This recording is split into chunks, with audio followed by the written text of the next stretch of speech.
Well, I also want to bring into this conversation Amanda Moore. She's a reporter who focuses on far-right extremism and state violence. Her recent piece for The Nation is headlined, Notes from an ICE Chaser. She spent months covering Gregory Bovino and the immigration crackdown for Mother Jones and other outlets. Welcome to Democracy Now!, Amanda. We've just been talking about Bovino at this re-migration summit in Portugal. Could you talk about what you did? The title of your piece is Notes from an ICE Chaser. You chased Bovino? Basically, yeah.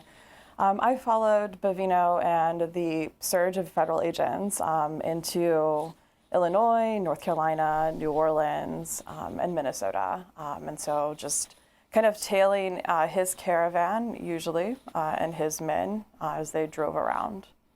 And what did you hope to do by doing this? What did you hope to accomplish by doing this? Well, I mean, we were recording what was happening, right? So, there was an extreme amount of violence, especially at the Broadview ICE facility outside of Chicago. But, also just having the agents driving around and stopping random people at bus stops or, just walking down the street and tackling them, taking them away. Without journalists dedicated to following that, you're really relying on community members happening to be around and happening to think to pull out their phones. You last were in Delaney. You were in Minneapolis. You were in ICE. You were in Chicago. Talk about what you saw, what the ICE agents were doing, how they were trained, and how this fits into your overall coverage of far-right extremism and state violence here. Sure. So, I mean, Bovino led Border Patrol. And so though these were, considered ICE surges and a lot of federal agents were moved over to ICE, whether they were with ATF or IRS or any other agency, there is a different culture between Border Patrol and ICE. And so a lot of ICE agents now that were previously hired before the Trump administration or before Trump 2.0 are not very positive about their experiences in these cities because they don't like that everyone is now considered ICE. They don't like, Bovino's cowboy-style tactics. They felt like they were put in danger.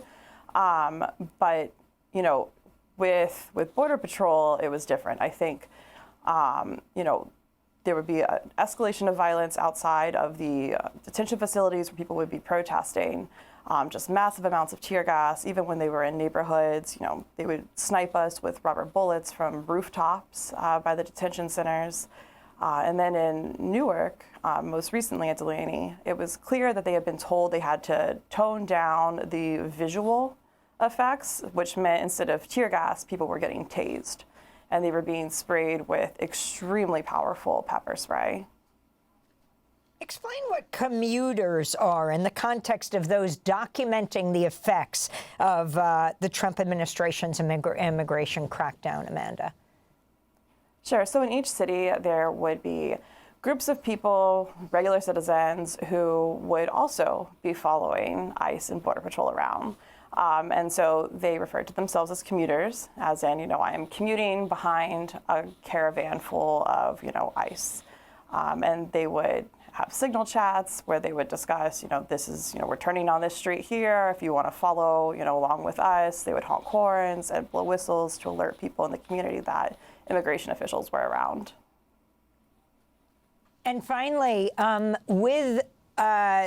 we're seeing Bovino attending this far-right so-called re-migration summit in Portugal, and, the images of him in Chicago wearing that Nazi-like green wool coat that he had specially made. Your thoughts?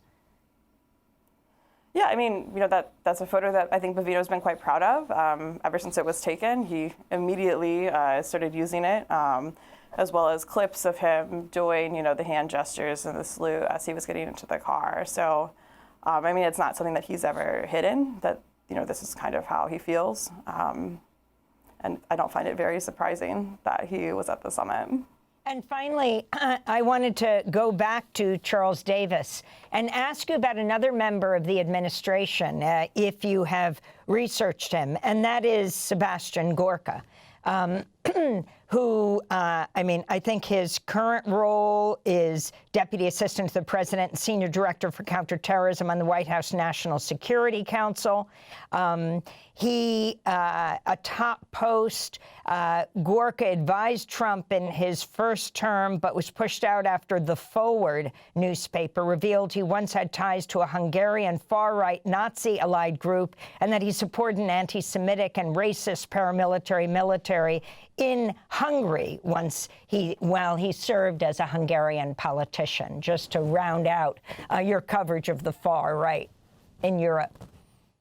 Well, yeah, I think Sebastian Gorka, the fact that he has returned in the second Trump administration, just like another figure from the first Trump administration, Darren Beatty, who got fired for speaking at a white nationalist conference, shows how unleashed the second Trump administration is and how it is dead bent on forging these ties with far-right extremists. I actually want to go back to Stefano Forte, because although he's just the president of the New York Young Republican Club, he's actually a key intermediary between the MAGA right and the far right in Europe. So he invited AfD members to attend his first gala as president of the New York Young Republican Club last December. And he was just invited a few weeks ago to address members of the AfD in the German parliament. So it is at multiple levels the Trump administration seeking to forge ties with extremists abroad. And it's certainly something that, again, I think there needs to be a drumbeat of coverage from major media to really drive home to the average American that this extremism should be viewed with alarm. That is not just those on the left calling people fascists. It's these people themselves describing themselves as such and still receiving the support from the Trump administration and members of the MAGA movement. Charles Davis of The Redoubt will link to your new article, Why Did the Press Ignore a Gathering of the World's Leading Fascists? And Amanda Moore will link to your new article in The Nation, Notes from an Ice Chaser. We'll link at democracynow.org. Thanks for watching Democracy Now! On YouTube. Subscribe to the channel and turn on notifications to make sure you never miss a video.